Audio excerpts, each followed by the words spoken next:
Hello, my name is Joe Slavik, and today I'm going to talk about an event that happened in World War I. So, on the morning of December 25th, 1914, in Flanders, Belgium, on a World War I battlefield, something extraordinary happened. While much of the incredibly inhumane bloodshed was still occurring around this time, each army on opposite sides of the war decided to do something that would go down in history as one of the more notable events to happen in war.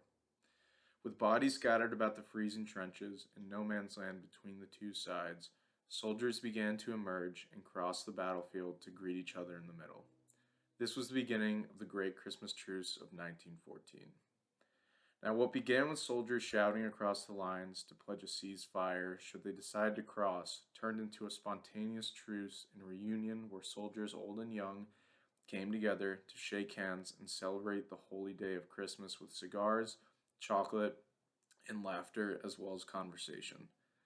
Another element of great importance to this event was the beginning of a soccer match, which was played between the two armies.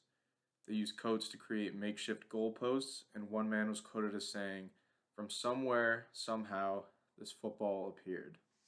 A field that once stood for brutal and violent acts against humanity had somehow turned into a grounds for peace and, in a way, a sacred place. Whereas before this game, it would have been difficult to see no man's land as such a place, it had now become one because of the unity of human spirit and willingness to lay down their arms so they could all briefly become a community, playing a game they loved, which meant so much to either side.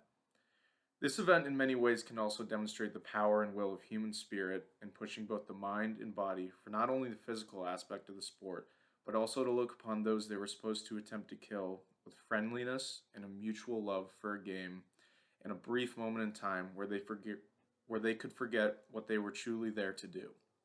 On that day, it was said there were no referees for the game, seeing as how they didn't need them. They were simply young men using sport to escape to peace for a while. It is also important to note that in the moments the game was played and truce was happening, all men on the field that day were seen as equals to each other. It didn't matter where they came from, or the color of their skin, or what their religious beliefs were. They were all the same to each other and were men who wanted peace. Along with the truce and game being played, it gave soldiers an opportunity to reunite with fallen friends and loved ones who were tragically killed on the battlefield. It gave them an opportunity to grieve and say their final words when before they were unable to due to the dangers and unpredictability of war in the opposing army. It is documented that there was also the possibility of German and English soldiers discussing professional football back in England because many Germans had lived in the UK prior to the war starting. Not only did they get to play the game, but they had the chance to discuss their fandoms and current thoughts on the sport, share opinions and remarks about their teams. This event was so important because it showed that both sides viewed their enemies as human beings, which made it that much harder to continue fighting and return to the barbaric warfare they had been forced into. Not only does the aspect of it being the holy day of Christmas tie into the actual religion and sport, but what the game that was played that day represented and how much it meant to the brave men on that field. Thank you for your time.